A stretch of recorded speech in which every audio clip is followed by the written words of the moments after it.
Boa noite a todos, pessoal. Sejam bem-vindos a mais uma sessão comentada do 17º Fantaspoa. O Fantaspoa 2021 conta com o patrocínio da Lei Aldir Blanc, a Lei 14.017 de 2020.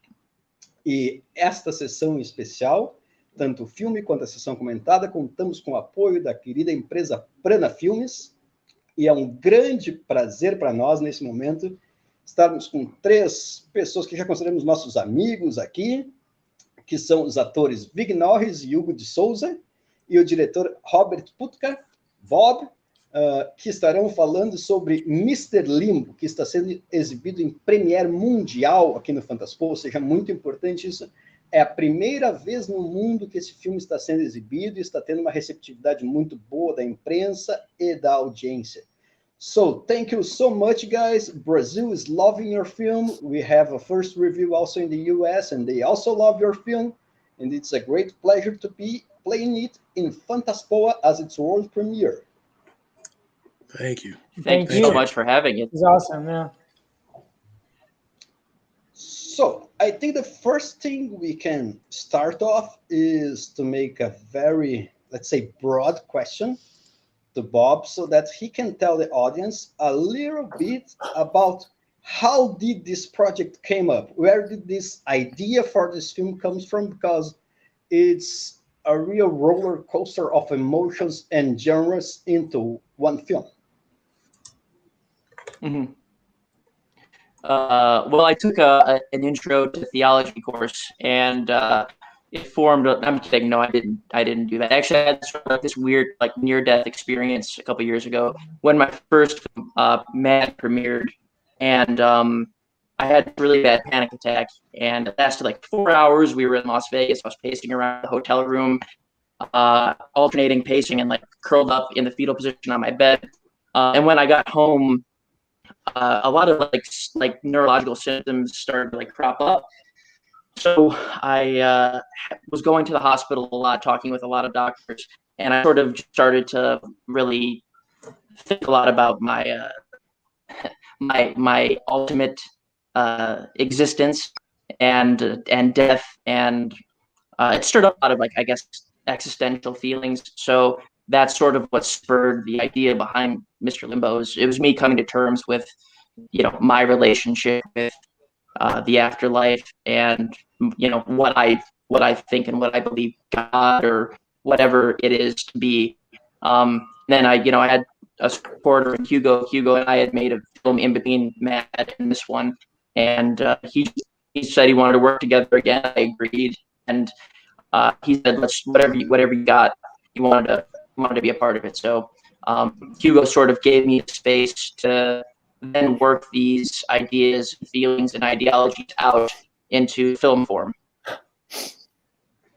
So, I didn't know that story. I have understood that you had gone through something very powerful for you, and it's very interesting to know. So, apart from the near-death experience, what inspires you as an artist in general? Would it be because I remember that you even mentioned this in the film. You mentioned about the, I think it's for 400. But what kind of series or films or comic books, music, what inspires you? Well, real quick, I mean, I guess I want to rephrase. It wasn't a near-death experience so much as it was sort of like a recalibration experience. I was feeling sick, and it sort of like refocused and reprioritized this idea of religion for me. So yeah, I didn't like have a car crash. I'm not like paraplegic or anything. So no near-death experience. But anyways, like what do I like? I love character-driven like work. I'm a big fan of like Judd Apatow, and then also like Alexander Payne. Those type of guys, like people really drill into the core of characters and try and present like well-balanced and flawed people, you know, like real humanist directors. Those are the types of things, that's the media that I gravitate towards. So I'm always trying to find actors who are willing to go to that place where I can place, I guess, character work onto their shoulders and they can flesh it out, because the stories themselves aren't necessarily that involving. They're not that's sort of like the flaw of my filmmaking style. Like people like say it all the time, like, well, this isn't very novel, which that's fine. I mean, that's not what I'm going for. I'm always going for film that are highly character driven, that sort of explore humans as they are, you know, flawed, warts and all. That's trying to drill into that to, I guess, better understand myself as well as the people around me. If I can do that through film, then I don't know. I think it, for whatever reason, I think it gives me perspective. So let's hear a little bit about Vig and Hugo. Whoever wants to go first. How was to create such powerful characters? Because it's a very strong film, and as Bob just put it, it's very character driven, and you are on screen pretty much all the time. And the way that this film is created, it basically revolves around you. Mm-hmm. How was to create such intense experience in characters? Every time I work with Bobby, it all starts with a script, and then we go from there. You know, we try to find, just working through the dialogue and the scenes with him, like we kind of find the character that way, just through rehearsal and stuff like that. The shoot was very quick, was like 9 days total, I think. It was like 4 days and then 1 day off and then another 4 days. So it goes by really fast. We don't have a lot of time. It was a total of, I want to say this, it was a total of 10 days over 2 different shoots because we got shut down the first time. Total. Whoa. So it goes, yeah. We tried there was to some shoot biblical shit going down on this film. There's one scene that we just couldn't shoot. We tried 3 times and we couldn't shoot, so we had to like rewrite the scene like on the last day of shooting. So we were dealing with a lot of stuff like that. So it went by really fast. You know, we really didn't have a lot of time to overthink things. We just we just went for it. But everything starts with the script. Yeah. From my perspective, just like what Hugo said, Bob came to me with only a 1-page part of the script that just had a monologue for the character for Craig there. And we had a conversation about where he was going with it. He actually was inspired by certain bits and pieces from my own life, taking some inspiration. So it was easy for me to just kind of take some time to think about with this guy, Craig or Silas, with how he would deal with these things existentially. I mean, there are some things that mirror me personally, but then there's a lot of it that's very much not like me. And definitely some of my friends that have seen bits and pieces of this, they're so surprised because it doesn't match my real personality. But the one thing that's good about working with Bobby in that sense that he presents it, it gives you the idea, but then he's very free for you to really fill it out and really make it real, to make it believable. I mean, that's the art process. I mean, when you want to talk about like building characters, it's not that I just kind of give them a script and then like that's not the process. The process is I involve them early on. Like I wrote the script with these 2 specifically in mind, and I developed it with them.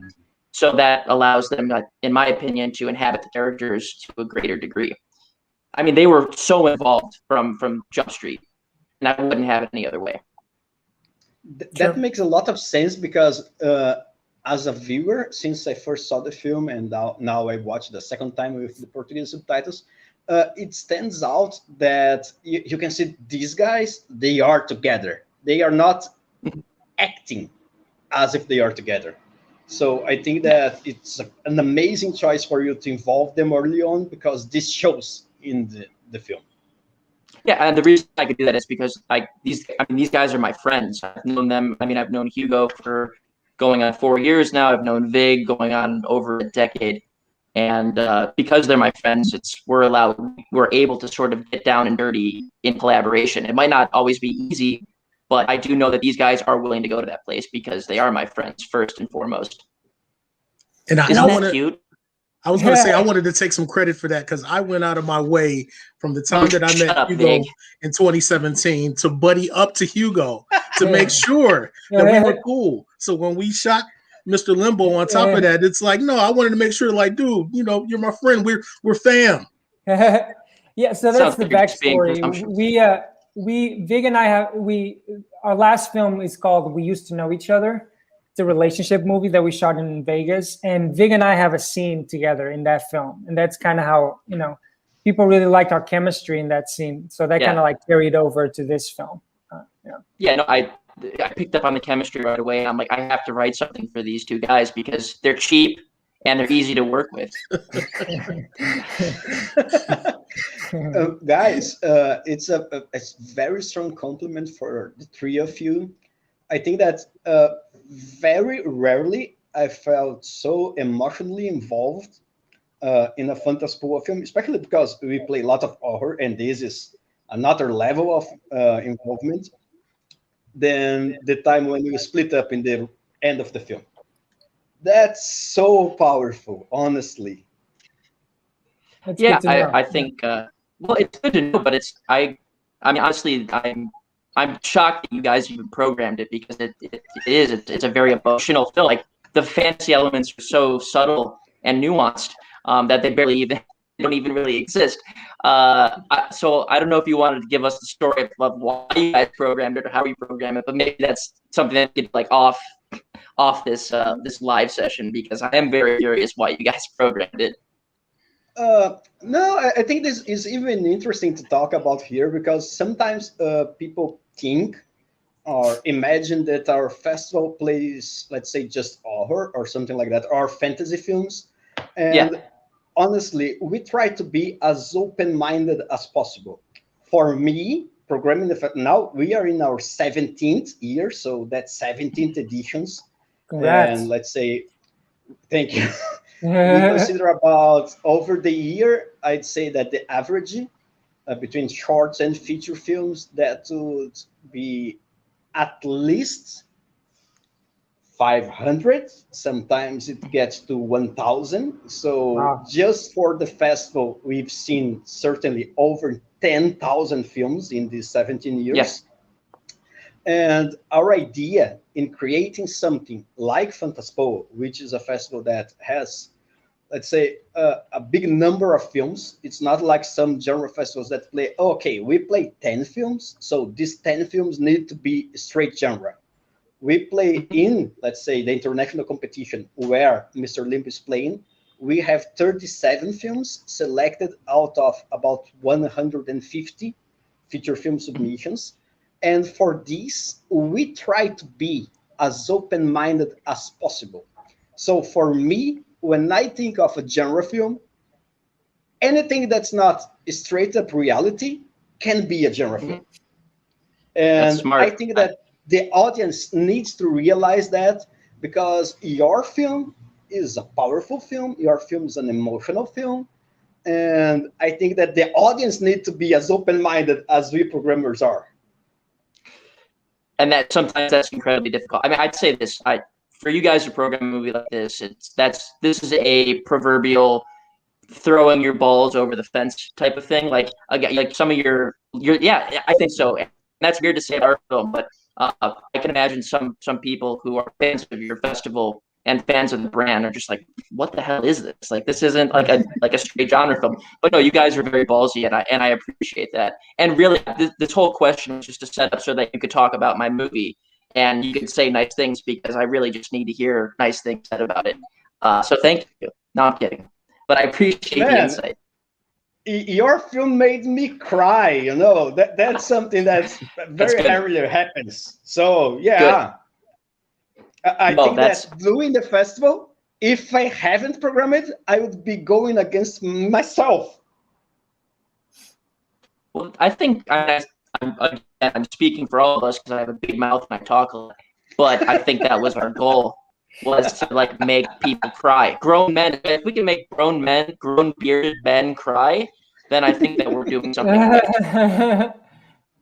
So one thing I think it's interesting for you to talk a little bit outside of the film, but in the film process, how was the Kickstarter process? Because I remember that you did a campaign and it was successful. And I think that this should motivate other filmmakers that sometimes say, oh, I'm working this program. No, do something.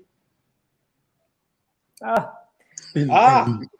Bob got lost. Okay, so now you need to talk about the Kickstarter. Oh yeah.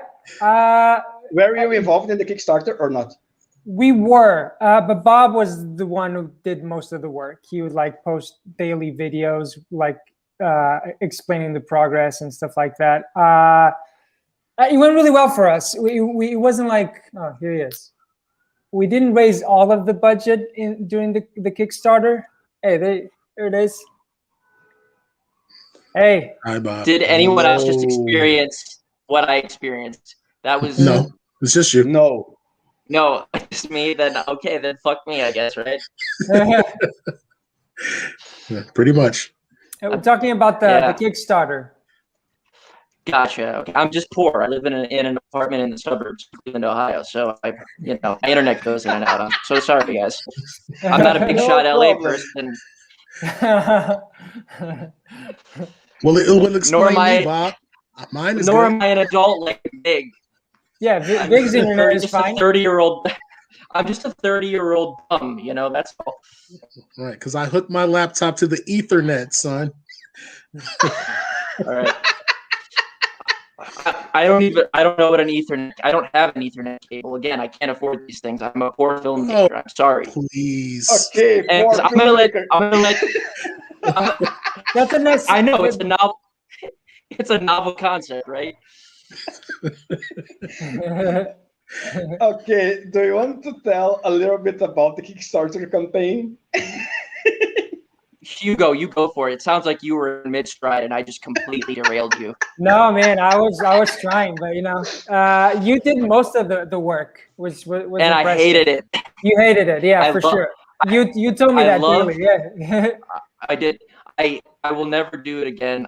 I'm thankful that because one of my biggest fears is like this is going to crash and burn. I'm going to find out just how much people hate me and despise me because we're not going to even get anywhere close to our goal.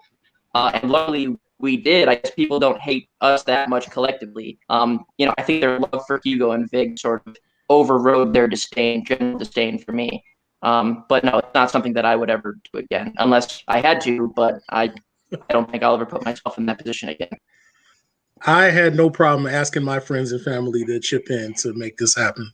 So I don't know why I would have any disdain for you. It's fine. Good. Good. Hugo, maybe it's just self-loathe. Contribute something? I'm sorry? I don't know if Hugo wants to say something about this or about the Kickstarter. Yeah. Or should we go on? What? Or should we move to another topic? It's up to you. I don't know. Yeah, I don't have anything else to say about the Kickstarter. Okay. Bobby did most of the work. I was just watching from the sidelines and cheering him up. That's a very important thing in the Kickstarter campaign. Right? Don't diminish. No. So, Bob already told us about 3 times that he's a poor filmmaker. Yes. I want to know about you guys. About you guys, because Bob, we know that it's a filmmaker. Are you full-time actors, or what do you do apart from acting? That's a funny question because it's almost like no such thing as a full-time actor nowadays, especially on our level. I mean, I have a day job and I also make music, but I mean, I act when Bobby gives me an opportunity, and I do quite a few things here locally in Cleveland, Ohio, where I live. Where people can find your music? Vigatron.com. Vigatron.com. Tune in to Vigatron.com. We have many this side. If you tune in to Vigatron.com, you hear many good songs. I did, and that's why I'm asking them to tell you. And videos, yes, you will see all of that. And you go. Oh yeah, I'm. I work in independent cinema for the most part. I'm always in production, in production for something. I'm also a filmmaker. I directed a movie called I Am Good that you can watch for free on my Vimeo account. But yeah, so and then I kind of it's not full time, but I kind of have to have like the random odd jobs here and there. But we'll make it work. Yeah, filmmaking is really difficult. That's something no one ever tells you. It's so difficult to make money doing this. I honestly, It's sarcasm. That's sarcasm. I have been doing not film itself, but I've been doing the festival for 17 years, and so far I don't think that I know one. Or okay, if I know one or two, but I don't know two handfuls that can really make a living out of film, honestly. And we've had some famous people, yeah. It's hard, yeah. I mean, especially now because everything is available, so it's it's hard to convince people to watch your film. So Hugo, tell us a little bit about one thing. There's one very fine review that I know that you most likely read that came out last night from the Nightmarish Conjurings website, and they say that you made people feel so many things during the close-up monologue. And it's so intense. How difficult was for you to do that? I mean, I worked really hard on that monologue with Bobby, and we rehearsed it a lot, and we had the added pressure. Bobby wanted like a one take thing, like he didn't want to like do like any coverage. He just wanted like a push in on me just doing the monologue. So we had that added pressure of like having to nail the monologue in one take. And but honestly, that was a hard scene to shoot because we were shooting in the middle of the night. It was really cold. It was like really cold and windy. Like it was around me was like mayhem. We just were able to like pull it together for like one take. Honestly, it was right. Remember, guys, it was really windy and cold. It was like really uncomfortable for everyone. The crew. Everyone was super uncomfortable, and then I was trying to. There was like 35-mile-an-hour wind gusts. Yeah, we were so lucky to get one good take, honestly, and we didn't shoot it that much. We shot like four takes. I think we spent maybe a total of an hour on that scene, and Hugo, I was right there at your feet. Remember that? I was like laying down in the sand, looking up at you. And sort of like doing the thing that I do, like prodding you along. It's like once we got it. Bobby does like hand signals that you can kind of see by through the corner of your eye. Like he does like hand signals, which is it really like if you're in the middle of the take, it kind of like gives you like an extra boost. Like it's going well. It's like I will always be right there with the actors. Like with you, like I was literally like basically touching his feet. I was just out of frame. And laying in sand, and that's just the way that I like to work with these guys, and that's why I work with them is because they're amenable to it. I like being close to them. I like being a part of the scene, but I trust them fully and implicitly. But they're such great collaborators that they sort of allow me to conduct them within the scene without being shaken by it, which I think that's a huge testament to their professionalism. Number one. Number two, their intelligence, and finally, number three, their talent. I am in awe of these guys. I really am. Oh man, that's very nice to hear. Thank you. So we have two comments here from Team Pokemon Master. I have no idea who is Team Pokemon Master. That's a friend of ours, Damon. They are saying that the award-winning Vigatron, and that's me. Also that they would chip in every time because RGP is a visionary, and I must agree to that. Yes, he is. So, no matter what he thinks. Coming back to what you said that the shooting was closed, what happened in that moment? Because that most likely is an interesting story.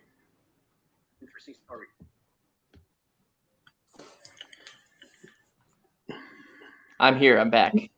Hello? Okay. Have you heard the question? No. What's the question? Okay. You've told us that the shooting had been stopped. There were 2 moments of 4 days each. What happened? Yeah. What made the shooting stop? It was very windy. Extremely windy and extremely cold. No, not just that. It was wind. It was like 40 degrees at night with 35-mile-an-hour wind gusts. It was 100 degrees during the day. We had like rain in the desert. It was like a record rainfall that they received like over those like 5 or 6 days. Like, you think it's the desert, you're not gonna have to worry about rain. That's the least of our concerns. No, it rained like every day for the first time we were out there. And plus we had a bunch of like dune buggies blowing dots in the middle of like nowhere. We're like, there's not gonna be anyone. And then there's dirt bikes and dune buggies and sandstorms. And it was just like, again, I said earlier, like there were things biblical happening. And I think I'm like keying in on something, because God really did not like what we did with this movie, because he's like, fuck you guys, fuck Mr. Limbo, fuck Robert Putka, fuck Hugo de Sousa, fuck Vig Norris, you know, because he really did not want this movie to happen, seemingly. Sorry, guys, wherever you are. Well, yeah, he punished me because he fucked my feet up. What happened to your feet? Wearing these horrific boots and little shoes inside of them, and us walking through the sand and on rocks. Like, yeah, I had blistered feet by the time we were done with this, especially after the first main shoot that we did back in May of 2019. So yeah, I paid for it, and it took me a while for my right foot to finally heal completely back to the way that it was. See, if we would have just captured a shot of Big's foot after the shoot, we would have qualified for a straight up genre film. This thing was gross. Best gory effects possible. Like, this thing, it looked, I don't know, it looked like something out of a Paul Verhoeven film.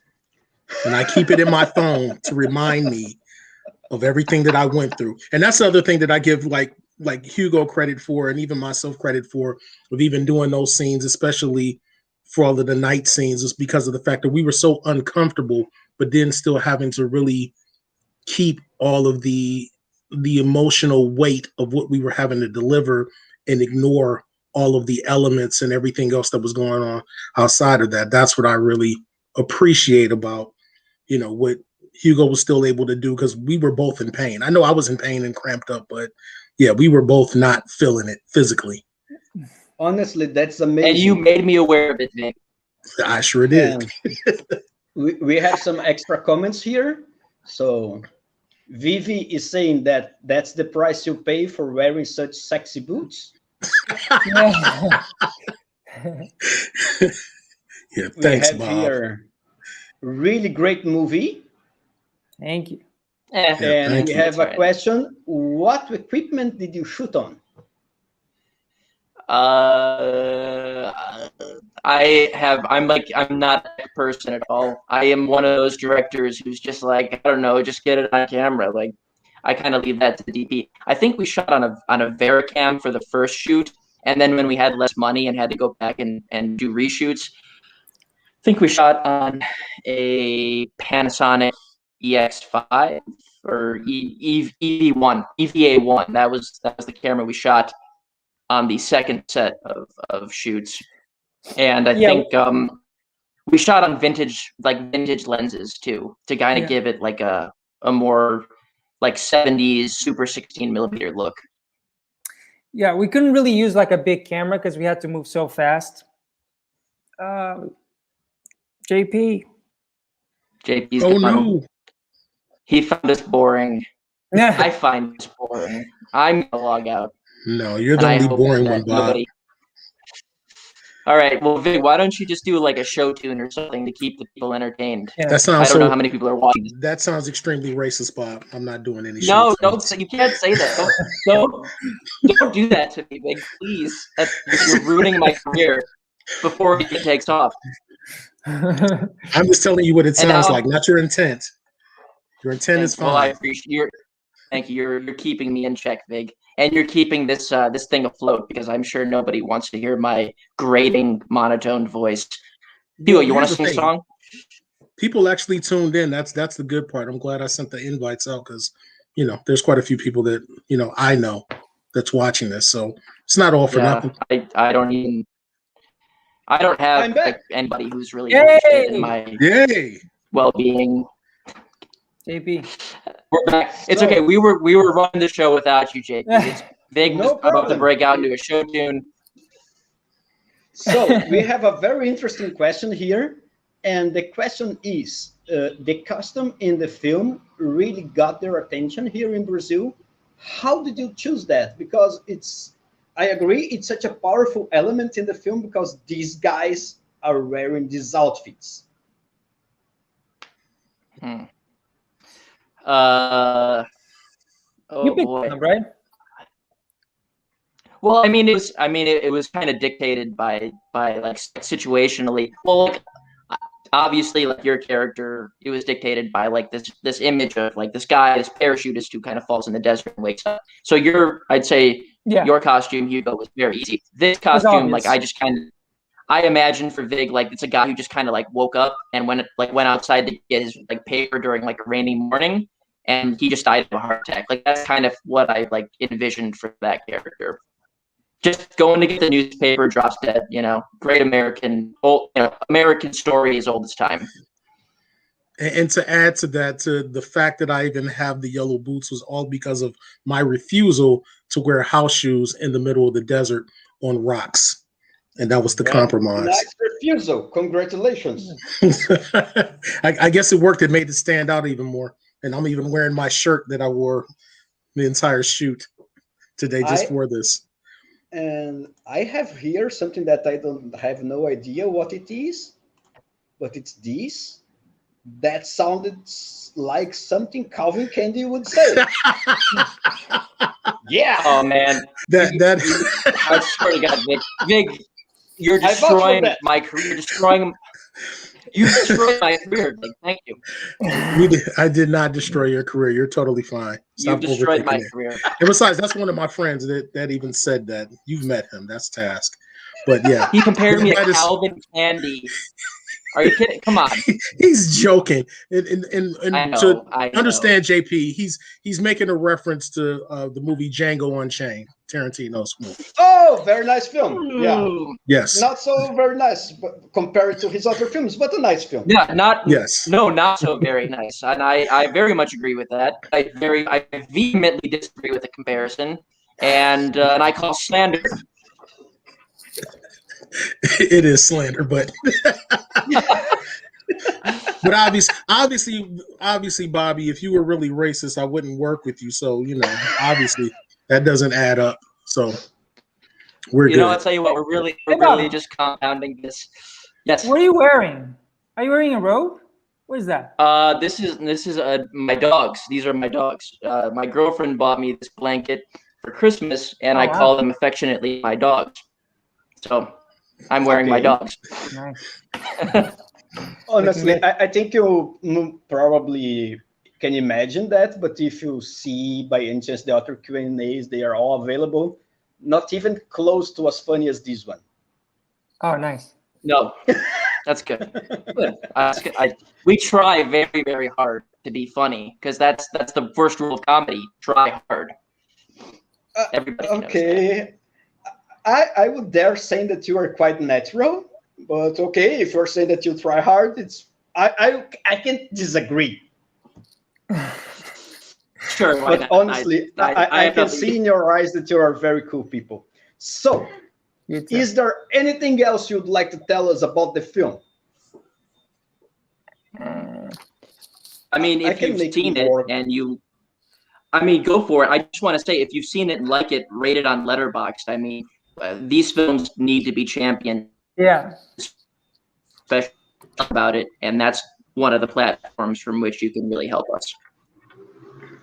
I think that, as I've mentioned, what you did here is really an achievement, and I'm glad that the film is playing at Fantaspoa, and I do hope the best for the film around the world, and I think you have many, many great screenings. I hope you're right, JP. And if you're wrong, I'm coming down to Porto Alegre, and we're gonna have a verbal altercation about it, about why you were wrong and why you're filling my head with all this rubbish. That sounds fair. So before we end up, I think Hugo should say something in Portuguese for the Brazilian audience, and each of you should send a message to the Brazilian audience, but Hugo's message should be in Portuguese. Só quero agradecer a toda a gente que viu o filme. Obrigado por verem o filme. Obrigado a Fantaspoa por programarem o nosso filme. É um filme pequeno, que foi feito com muito pouco dinheiro e com muito poucos resources. Por isso, é um milagre nós termos conseguido fazer um filme no período que fiz, em 9 dias, consegui fazer um filme deste tamanho. Por isso, muito obrigado por verem o filme e that's it.